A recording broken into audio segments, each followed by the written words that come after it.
Chapter 1. When Arthur Pendragon was King of England, he fought a long war against the Duke of Cornwall. However, Arthur Pendragon finally decided to make peace with the Duke. The Duke and his wife, Igraine, came to the King's palace to discuss the plan for peace. Arthur Pendragon made his guests very welcome, and it seemed that there would soon be peace between the King and the Duke. Unfortunately, the King fell in love with the Duke's wife. He told her that he was in love with her and asked her to betray her husband. Igraine was very angry with Arthur Pendragon because she was in love with her husband. "The King wants to dishonour me," she told the Duke. "I think we should return to our own castle, where we will be safe from him." The Duke followed his wife's advice, and they left Arthur Pendragon's palace secretly.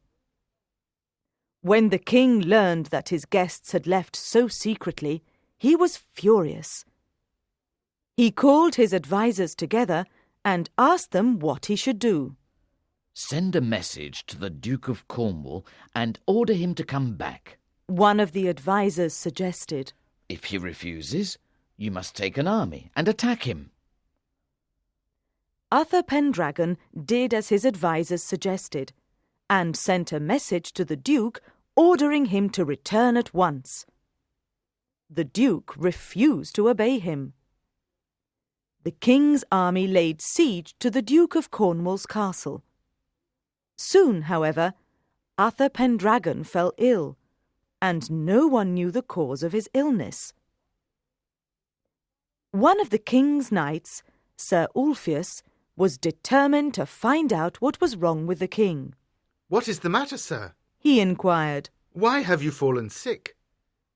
Arthur Pendragon sighed deeply.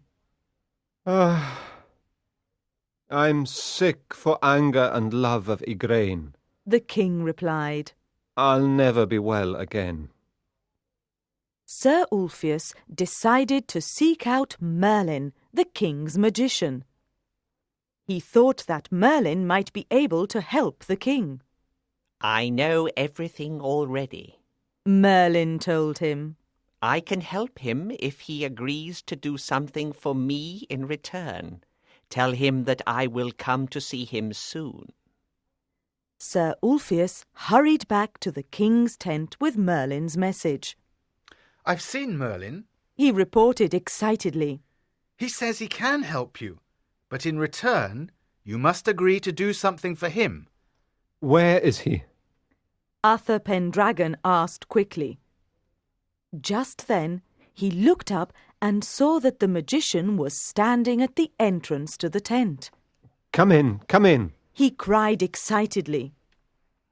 Merlin entered the tent and stood before the King. "I know everything," he told the King quietly. "I know that you're in love with Igraine.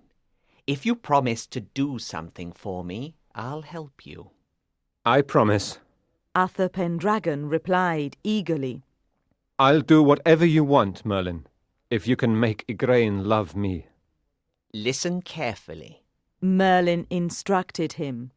"I'll use my magic to make you look like Igraine's husband. You can go into the castle tonight, and Igraine will think you are the Duke. You must tell her that you are tired, and she will take you straight into the bedchamber. You will lie beside her tonight, and she will treat you as if you were her husband." "Can you really do that?" Arthur Pendragon cried. Merlin smiled at the King's astonishment, and then he spoke seriously. "Igraine will have a child by you," he said quietly. "When the child is born, you must give it to me, and I will be responsible for looking after it. That's the promise you have to make me." "Very well." Arthur Pendragon agreed. "I'll make sure that Igraine's child is given to you when it is born." When evening fell, Arthur Pendragon, Merlin and Sir Ulfius came out of the king's tent. The Duke was looking down from the castle walls when the three figures emerged. The Duke recognized Uther Pendragon, and he decided to come out from the castle to attack the king's army. He came out through a little gate in the castle wall and began to fight the enemy soldiers. He was killed before Uther Pendragon entered the castle. Everything went as Merlin had planned. Igraine thought that Uther Pendragon was her husband. She took him into the bedchamber, and they spent the night together. Merlin came to their bedside very early in the morning and woke the king.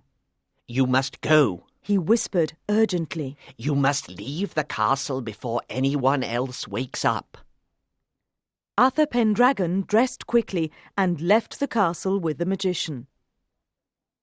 Later that day, Igraine heard the news that her husband had been killed the evening before. She realized that the man who had come to her bed in the night was not the Duke. But who was he? She wondered. And why did he look like my husband? Igraine said nothing to anyone about the mysterious man who had come to the castle. She mourned her husband with great sadness because she had loved him deeply. She soon became aware that she was carrying the mysterious man's child. Still, she said nothing to anyone. A few months later, Uther Pendragon's advisers suggested that the king should make peace with Igraine. The Duke is dead. They reminded him. There is no cause for war between you and Igraine. Uther Pendragon agreed to make peace. He told Sir Ulfius that he was still in love with Igraine and that he wanted to marry her. I'll speak to her, sir, Sir Ulfius said. Sir Ulfius went and told Igraine of the king's proposal. She agreed to meet the king, and shortly afterwards they announced that they would be married.